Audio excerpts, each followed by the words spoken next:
So, we just had a long kind of check-in because we haven't spoken in a long while. But, Ken, you want to tell us a little bit about yourself and what you do?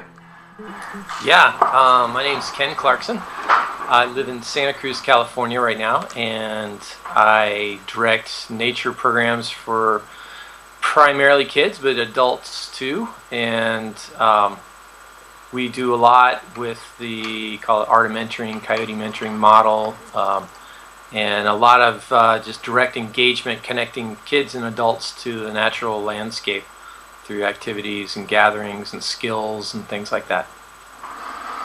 So what sparked my interest in connecting with you this time was when I saw this video with Phoebe hand feeding a chickadee. You want to share just a little bit about that moment, because the video is going to be on the same page as this. Sure. Yeah, that was something that kind of call it an anti-uncling moment, where we were visiting my friend Brian and Karin. Brian and Karin are selling their house. They invited us over for a community work party to help them clean up their yard and their house and get it ready, which was an awesome event in itself. And we kept talking about how we need to do that again and not wait till we're selling our houses, but that's another conversation.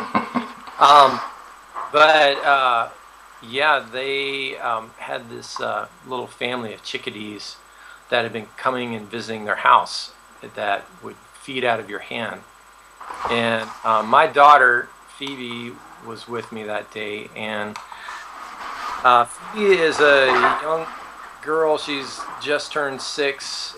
She's a ball of energy, which a lot of kids are, but she especially will go dawn till dusk, revving her engines full throttle until she collapses. And so I was kind of surprised when I came out of the house and she was just sitting there like a statue, frozen, and hardly even blinking. At first I thought there was something wrong with her, but then I realized what was going on, because Brian and Karin had told her about the chickadees, because they'd come by the house. They were like waiting to have someone hold their hand out with the walnuts in it. So Phoebe just was way into this, and she sat there on the front porch an hour or two maybe. All the other kids kept playing, but Phoebe just sat on the front porch, not moving, and not, she didn't care that we noticed it, but she was just in some zone, and you'll see it in the video, where just frozen, and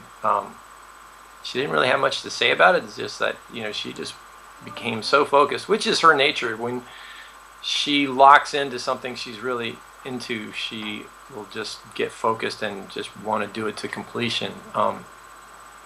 An example of that recently was we do something with our programs called knife certification, where the kids, if they carve 10 pencils, and if they learn the safety rules, they can bring their own knife to program, and they have to carve a spindle for a fire kit, that is. And so she sat on our back porch, kind of like the chickadee moment, and she sharpened pencils for like 2 hours straight.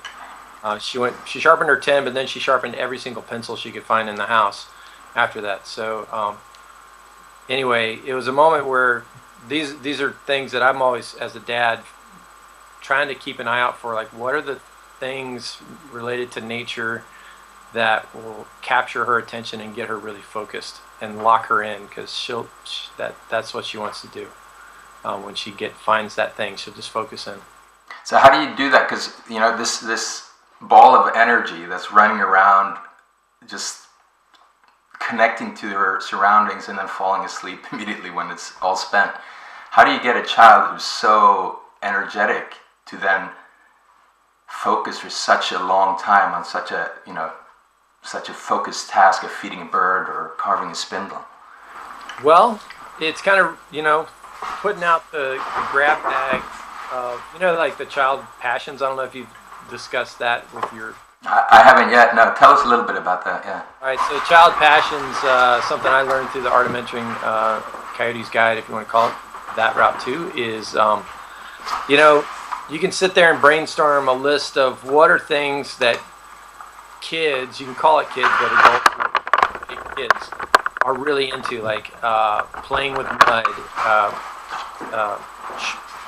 carving with a knife, playing with fire, sitting by a fire. You can just generate a huge list of what are, a bunch of things. We're always kind of jokingly adding to the list with our programs, because we'll see a group of kids that like get way into, taking a rock and trying to hit a tin can with a rock, for example. And that will be like, oh, child passion number 497, add it to the list, So really, I kind of think of, you can look at like a grab bag of some top 10 things that kids really like to do. Or that's one way you can intentionally sprinkle these things out for the kids to fall into your trap, so to speak, or you can just directly set it up. The other way is just to watch the kids, watch them in nature in particular, because nature is, full of diversity. So you can watch them. You may find that your kid is, way into climbing trees. I had no idea my kid is way into climbing trees. And then, so you just kind of facilitate that as a dad. Like, oh, I'm going to go intentionally down to this one spot by the creek where I know there's some low limbs that my 3 or 6 year old can get into. And I'm just not going to say we're climbing trees. I'm just going to go there and watch what happens, that I know she's going to climb the tree. So it's a combination of nature, paying attention, being present, with your kid, watching what they're into. Bugs for really young kids, that's a child passion, playing with we call them pill bugs out here, or isopods, roly-polies, If go roll logs, and if you notice your kid's way into, focusing into the creatures under the log, there you go. There's an hour of your focus time with your kid. So, yeah, that's kind of my intentional, unintentional approach to finding what those things are. I know yeah. Well, I was just going to add, then there's the accidental ones of, the auntie-uncle effect. Really good. Brian and Karin are examples. They're way into nature, have a beautiful house by a creek. They already know some cool stuff. And so my kid comes over and they're like, hey, Phoebe, why don't you get down the creek with me? You want to see something really cool? And then that's it. I don't have to do anything. I take them and make them run into Brian or Karin, and then they take it from there. So that's kind of a 2-layer trap, call it, because Brian and Karin are setting the trap for my kid. Yeah. Because they kind of have this mindset already. So there are a couple of things. There is this child's passion that leads to the focus, facilitated also by uncles and aunts, and a father who's present, attentive, both in setting traps and kind of just you going to that tree and the kid following. Yep. Right. All right.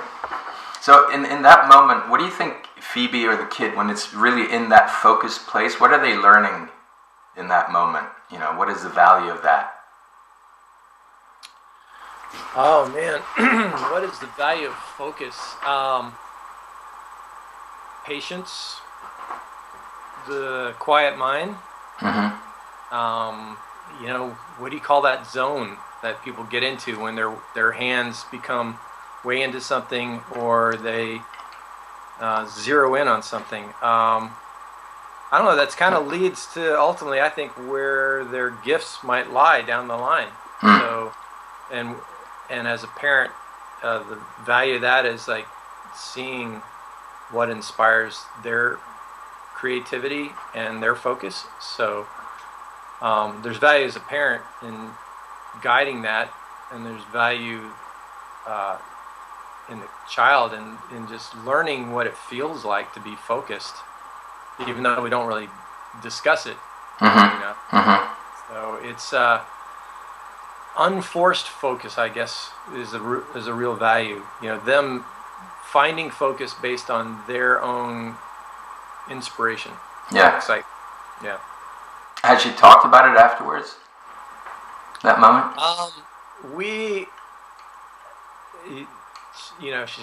Child passion number 597, watching videos of yourself on your iPhone. I showed that video to a lot of people, and I was surprised at how many people commented on it and wanted to share it or wanted me to send them a copy. Like, here I am talking to you. Yeah. All the way over in Sweden. What? How did that happen? So, anyway, I guess that was then our main point of conversation. We haven't really, yeah, it's like we didn't really talk about it too much. Mm-hmm. More than there was kind of the honoring element that went with that. So I kind of that was kind of the back end, wanting to. Yeah, I don't want to don't want to give too much praise on something because that like overinflates it, but wanting to honor that indirectly, so she kind of recognizes, oh, I didn't realize I did something. Mm-hmm. It kind of inflates her a little bit, but it's better to. I think what I did was I read people's comments to her versus me saying. Okay. Yeah. I think honoring for accomplishing something is much more potent when it comes from the auntie, uncle, or grandma, grandpa, or friends network versus me, because it's just a different voice and a connection too. I guess there's also, there's a difference in honoring and praise as well, right? There's a way of acknowledging that this moment has happened, and that you notice it. Yep. And praising it is different, right? Saying, wow, you did really well, or that was fantastic, or whatever. That's a different kind of angle on it, right? Right. I've heard some people say, and we practice that at home as well, but that to praise the work and the effort that went into something rather than the result. You know what I mean? So you're saying, hey, yes, you sat down there, I didn't even know you were there, wow, you must have been really quiet to make that happen, and stuff like that, right? Mm-hmm. So yeah, like and then like, oh, how did that feel having those little tiny feet on your hand? More like going into the questioning inquiry as kind of an indirect way of acknowledging what happened. Like you have an vested interest, an authentic interest in what happened. Yeah. Versus, you are so patient. Yeah. You are, it doesn't really do much. But versus like going back, and that ties into the kind of the storyteller's mind, mind's eye piece. Like, okay, I'm gonna go fish back into it. Like, well, what was it, a male or female chickadee? How much did it weigh, or what did that feel like? And how long did you sit there? Did you notice anything else? So. So that art of questioning, right? When you're pulling at the edges, tell me just a little bit, if you want to share a bit about that tool, because I haven't spoken about that or written about it yet. Yeah. So the art of questioning ties into a lot of things, but it starts, I think, with authentic. It kind of goes back to the being present. It starts with authentic curiosity. So that's kind of there's people talk about how trackers, the more you track an animal and become connected to nature yourself, the more inquiry you start thinking about. So, I was an ornithologist professional for 10 years. So I have held a lot of little birds. So, I start thinking about, oh, wow, I've held birds this way, but I haven't had that many in my hand this way. So I start thinking about, wow, what did that feel like? And, was it a male or female? Could you tell? And how many seeds did they each get? Was it the same birds over and over? So I start asking real questions that I have and start asking her.